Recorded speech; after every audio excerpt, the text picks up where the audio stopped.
Fui contratado pelo Craigslist para fingir ser o namorado de uma garota em um jantar de família por $400. 3 meses depois, dei de cara com o anúncio de casamento dela e, para minha surpresa, meu rosto aparecia em todas as fotos. Descobri isso numa noite, já de madrugada, enquanto vasculhava as oportunidades do Craigslist, porque estava com o pagamento do carro atrasado e devia $200 no banco. O anúncio era direto. Preciso de ator homem para jantar de família. Tem que ser de boa com demonstrações leves de afeto e ter uma história convincente. $400 em dinheiro por 4 horas. Muita gente acharia suspeito, mas eu já tinha topado uns trabalhos ainda mais bizarros, tipo fazer figuração em fila de espera ou até chorar de mentira em velório de milionário. Esse parecia fácil. Mandei mensagem e, rapidinho, responderam marcando um café na manhã seguinte para conversar melhor. Quando ela chegou, devia ter uns 28 anos, cabelo loiro no ombro e uma inquietação que fazia ela não largar o celular. O nome dela era Sofia e ela queria um namorado de mentirinha pro noivado da irmã,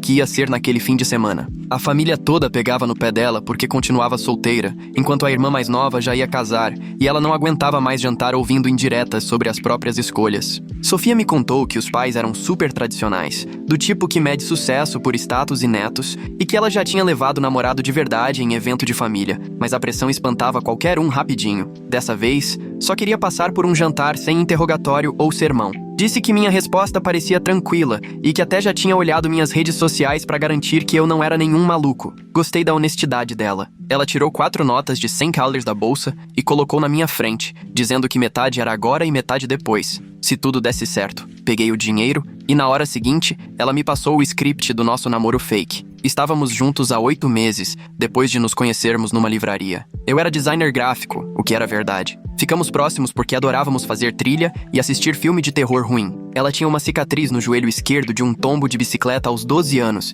e eu precisava lembrar disso, porque a mãe sempre fazia questão de perguntar, quase como um teste. Sofia me fez decorar o aniversário dela, prato favorito, nome dos gatos e mais uns 15 detalhes que até pareciam demais para um trabalho de 4 horas. Mas como pagava bem, anotei tudo no celular e prometi estudar antes do sábado. Ela também avisou que o cunhado, Daniel, era desconfiado e ia tentar me pegar em alguma mentira. Então eu teria que segurar a história custe o que custar. Chegou o sábado e eu fui pro restaurante 20 minutos adiantado, usando a camisa social que ela pediu por mensagem. Sofia já estava lá fora, mais nervosa que nunca. Assim que me viu, segurou minha mão que estava suando de ansiedade. Só lembra, ela sussurrou enquanto a gente entrava. A gente tá apaixonado e você acha minha família incrível. O restaurante era daqueles chiques, com guardanapo de pano e garçom que não deixava o copo d'água esvaziar. A família dela estava toda reunida naquela mesa grande do fundo. Os pais eram como eu imaginava. O pai de terno num sábado à noite, a mãe cheia de pérolas e tanto perfume que dava para sentir de longe. A irmã, Amanda, estava ao lado de um cara com um relógio caro,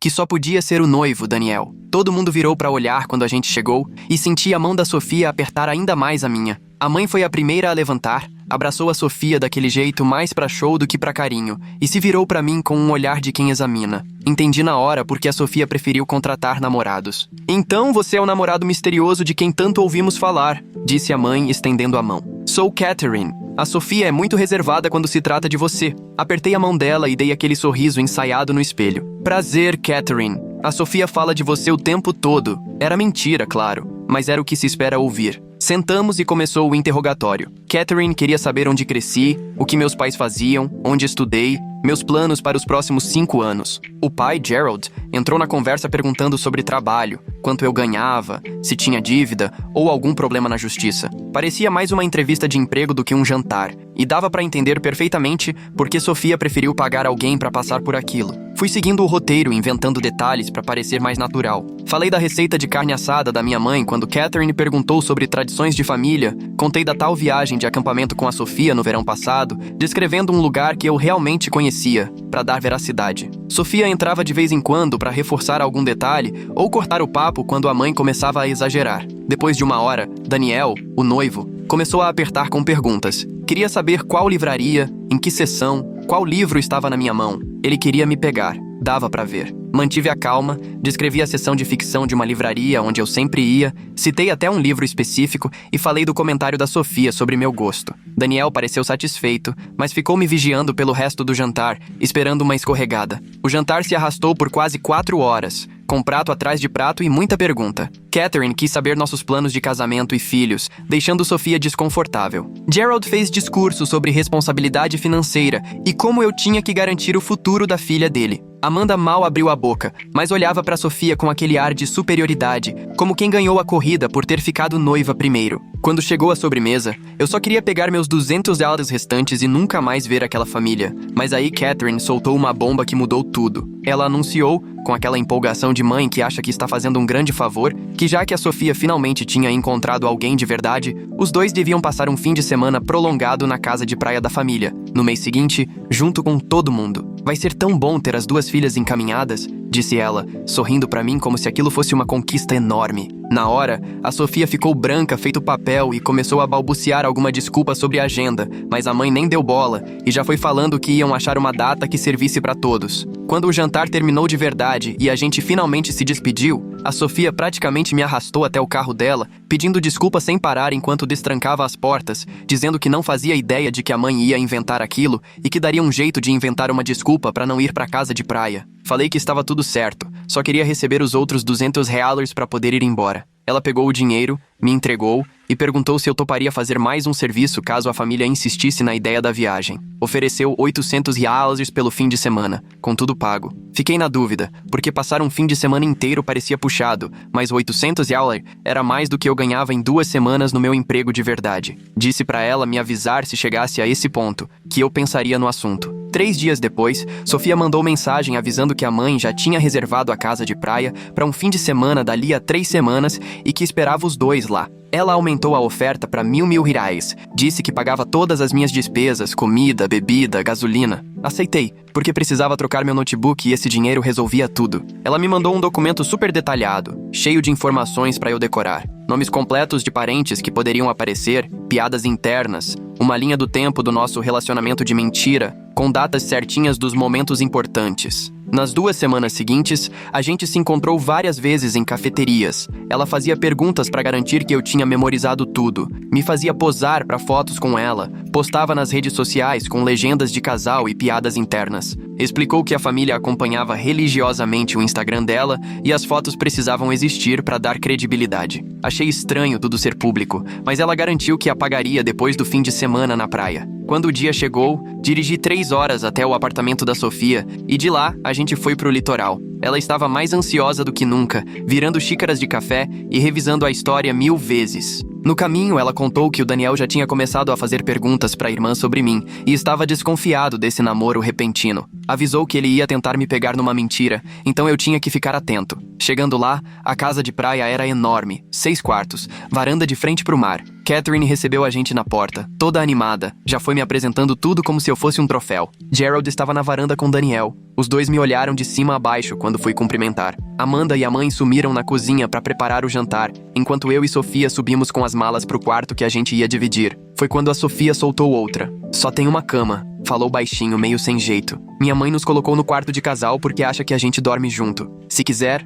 eu durmo no chão. Falei que éramos adultos. Dava pra dividir a cama numa boa. Ela suspirou aliviada e começou a desfazer as malas, me dando mais dicas sobre o cunhado desconfiado. No jantar, Daniel veio seco me perguntar detalhes do meu trabalho. Quais softwares eu usava, que tipo de projeto eu fazia, se eu era freelancer ou trabalhava em empresa. Respondi tudo tranquilo, já que essa parte era mesmo verdade. Só que aí ele disparou uma pergunta sobre um princípio de design que eu não conhecia, porque eu só fazia trabalhos mais básicos do que o que ele estava falando. Me enrolei na resposta e vi ele me olhando, desconfiado, como se tivesse descoberto alguma coisa. Sofia entrou no meio do papo e mudou de assunto, mas já tinha ficado aquele clima. Percebi que dali pra frente, Daniel ia ficar me vigiando. E assim foi. Atuação o tempo inteiro. Segurar a mão da Sofia no passeio na praia, abraçar ela nas fotos de família, rir das piadas ruins do Gerald, elogiar a comida da Catherine. Cada conversa parecia uma prova que eu podia reprovar a qualquer momento. No sábado à noite, depois que todo mundo já estava dormindo, a gente ficou deitado no escuro,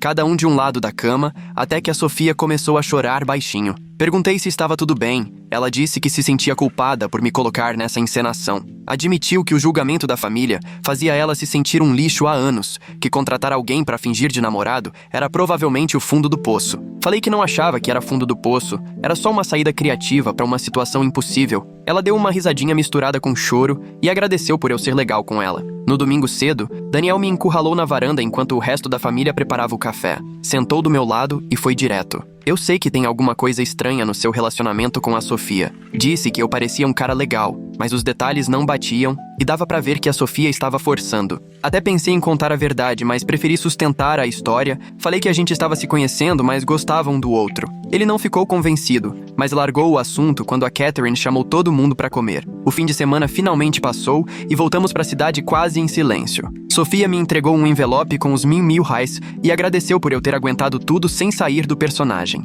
Disse que a família já tinha mandado várias mensagens dizendo como eu parecia legal e o quanto estavam felizes por ela ter encontrado alguém. Desejei boa sorte com o que viesse e achei que ali nosso acordo tinha acabado. 3 semanas depois, Sofia mandou mensagem perguntando se eu podia fazer mais um evento. O casamento da irmã dela seria em 2 meses e a mãe dela já tinha me colocado na lista de convidados como acompanhante. Ofereceu R$500 pelo dia do casamento, que ia durar umas 8 horas, com cerimônia e festa. Aceitei porque o dinheiro era bom demais para recusar e eu já tinha investido tempo suficiente nesse namoro de mentira. Ela mandou outro documento atualizado com as informações dos parentes que estariam no casamento e histórias da infância dela para eu decorar, porque as tias adoravam puxar assuntos sobre o passado. A gente se encontrou mais 2 vezes antes do casamento, só para fazer mais fotos para as redes sociais e ensaiar nosso jeito de casal, para não dar bandeira na frente dos 150 convidados. O dia do casamento foi puxado, mas tudo correu sem maiores problemas. Sorri para uma quantidade interminável de fotos,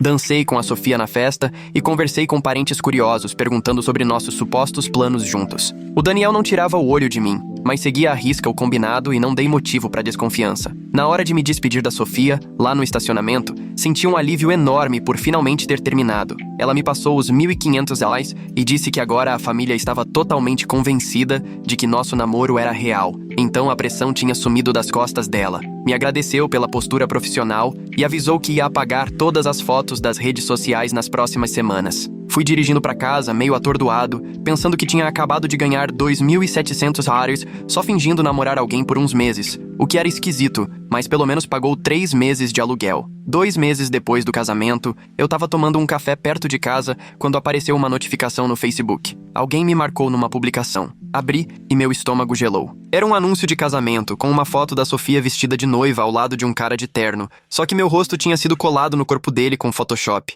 A legenda era: recém-casados, muito grata por esse homem incrível e pelo nosso lindo futuro juntos. Tinha dezenas de comentários de gente parabenizando, inclusive vários parentes dela. Na hora tentei falar com a Sofia, mas descobri que ela tinha me bloqueado em todas as redes sociais. Liguei pro número que eu usava para falar com ela e ia direto pra caixa postal, como se tivesse desligado. Fiquei parado ali na cafeteria, olhando para aquela foto absurda, tentando entender o que estava rolando. Nas horas seguintes, descobri que a Sofia tinha inventado uma vida inteira falsa, baseada no nosso suposto relacionamento. Tinha centenas de fotos postadas nos últimos 6 meses mostrando a gente em restaurantes, parques, eventos onde eu nunca estive. Ela tinha colocado meu rosto em fotos com a família dela, em reuniões que eu nunca participei. Tinha postagem dizendo que a gente morava junto, tinha adotado cachorro, até noivado tinha. Ela montou esse namoro de mentira e apresentou tudo como se fosse real pra todo mundo. Comecei a printar tudo e pensar no que fazer. Não podia simplesmente deixar meu rosto vinculado a esse casamento falso. Tentei comentar na publicação do casamento, explicando que aquilo era mentira e que ela usou minhas fotos sem minha autorização, mas o comentário sumiu em minutos e logo fui bloqueado de todos os perfis dela. Entrei em contato com o suporte do Facebook para denunciar o uso indevido da minha imagem, mas o sistema dizia que ia demorar semanas para analisar. Tentei também achar algum contato da família dela para avisar que era tudo falso, mas todos estavam bloqueados para mim. Me senti preso, com raiva, completamente perdido sem saber o que fazer. Naquela noite nem consegui dormir. Fiquei horas pesquisando que tipo de providência legal eu podia tomar. Achei uma advogada especializada em casos de uso indevido de imagem e roubo de identidade e marquei uma consulta que ela topou fazer de graça. Na ligação, ela explicou que o que a Sofia fez podia ser considerado crime, dependendo se ela estava ganhando dinheiro com isso ou me causando algum prejuízo real. Perguntou se eu tinha assinado algum documento autorizando o uso da imagem, e respondi que não, só combinei de tirar umas fotos temporárias. A advogada sugeriu que eu mandasse uma notificação extrajudicial, exigindo a remoção de tudo, avisando que se ela não cumprisse, a gente podia entrar com uma ação judicial por danos morais e uso indevido de imagem. Ela redigiu a carta por $200 e enviou para o último endereço que eu tinha da Sofia. 2 semanas se passaram e nada de resposta. As fotos do casamento continuavam lá, com gente comentando parabéns. Fui até a delegacia registrar boletim de ocorrência por roubo de identidade e uso indevido de imagem, levei todos os prints e expliquei que nunca assinei contrato nenhum. O policial ouviu meu relato, mas disse que era difícil levar esse tipo de caso adiante porque eu tinha aceitado tirar as fotos iniciais. Ele sugeriu que o melhor caminho seria na justiça civil, não criminal. Contratei a advogada para enviar outra notificação, agora ameaçando processar se tudo não fosse retirado em 7 dias. A carta foi enviada tanto para o endereço do AP quanto para o local de trabalho da Sofia, que achei pelo LinkedIn. No 6º dia, recebi uma ligação de outro advogado, que se apresentou como representante legal da Sofia. Ele explicou que ela estava passando por sérios problemas de saúde mental e inventou essa fantasia para lidar com a pressão da família. Disse que agora ela estava em tratamento e super arrependida de ter usado minha imagem sem permissão. Ofereceu remover tudo imediatamente, se eu aceitasse não entrar com nenhum processo. Eu queria que ela respondesse pelo estresse e pela invasão de privacidade, mas também só queria encerrar aquilo de uma vez. Aceitei desistir de qualquer ação judicial se tudo fosse retirado em até 24 horas e eu recebesse uma confirmação por escrito de que ela nunca mais usaria minha imagem. O advogado enviou um acordo, que revisei com minha advogada antes de assinar. Menos de 12 horas depois, todas as fotos tinham sumido das redes sociais. Os parentes começaram a postar comentários confusos, querendo saber o que tinha acontecido, e a Sofia publicou uma mensagem vaga dizendo que estava terminando um relacionamento e precisava de privacidade. Teve gente apoiando, outros desconfiaram, mas o importante é que meu rosto não estava mais ligado ao casamento falso. O acordo incluiu um pagamento de 3 mil reais para cobrir meus gastos com advogada e danos morais, o que não deu nem para empatar, mas já foi alguma coisa. Também garanti que ela assinasse um compromisso. Se minha imagem aparecesse de novo em qualquer coisa dela, ela teria que me pagar os 50 mil reais de indenização. O advogado garantiu que isso era válido e impediria que ela repetisse a história. 3 meses depois de resolver tudo, recebi uma mensagem no Instagram de um tal de Daniel, cunhado da Sofia no casamento. Ele disse que já desconfiava, fazia tempo que tinha alguma coisa errada entre nós dois, mas não tinha como provar. Contou que, depois que as fotos sumiram e a Sofia postou sobre o término, ele conseguiu convencer a Amanda de que tinha algo estranho acontecendo. Ele me pediu desculpas por não ter falado comigo antes e disse que esperava que eu estivesse bem, depois de tudo o que a Sofia tinha aprontado comigo. Eu agradeci pela mensagem, mas preferi não responder, porque não queria mais nenhum tipo de ligação com aquela família ou aquela situação. Apaguei a mensagem e segui em frente com a minha vida. Pensando hoje, eu consigo entender por que a Sofia se sentiu tão pressionada a ponto de contratar alguém para fingir ser o namorado dela. Pressão de família faz a pessoa tomar atitudes impensáveis, e eu não acho que, desde o começo, ela tivesse a intenção de criar todo esse teatro de casamento em cima do nosso acordo. Mas, em um certo momento, ela deixou de só contratar alguém para fazer figuração e passou a usar minha identidade para alimentar uma fantasia, e foi aí que eu resolvi colocar um ponto final. Essa experiência me ensinou a tomar muito mais cuidado com o que eu aceito fazer por dinheiro e sempre exigir um contrato por escrito, deixando claro direitinho como a minha imagem vai ser usada. Ainda pego alguns bicos pelo Craigslist quando preciso de um dinheiro extra, mas agora passo longe de qualquer coisa que envolva fingir relacionamento ou participar de evento de família. Fico só com mudança de móveis, passeio com cachorro e outros serviços que não me obrigam a interpretar um papel que não é meu. Os 2.700 reais que ganhei com aquele primeiro acordo foi um bom dinheiro, mas não compensou ver minha cara editada nas fotos do casamento de outra pessoa ou passar meses correndo atrás de advogado e abrindo boletim de ocorrência por roubo de identidade. Tem vezes que esses trampos esquisitos que pagam bem acabam custando muito mais caro do que a gente imagina, e esse foi sem dúvida um desses casos. Espero de verdade que a Sofia tenha conseguido ajuda e aprendido a lidar com a pressão da família de um jeito mais leve, mas eu sinceramente não quero nunca mais fazer parte da vida de mentira de ninguém. E é isso, por hoje. Sempre tento deixar alguma dica útil nessas histórias, nem que seja só uma coisinha. Tomara que alguma frase ou momento tenha feito sentido pra você. Se inscreve aí pra não perder a próxima.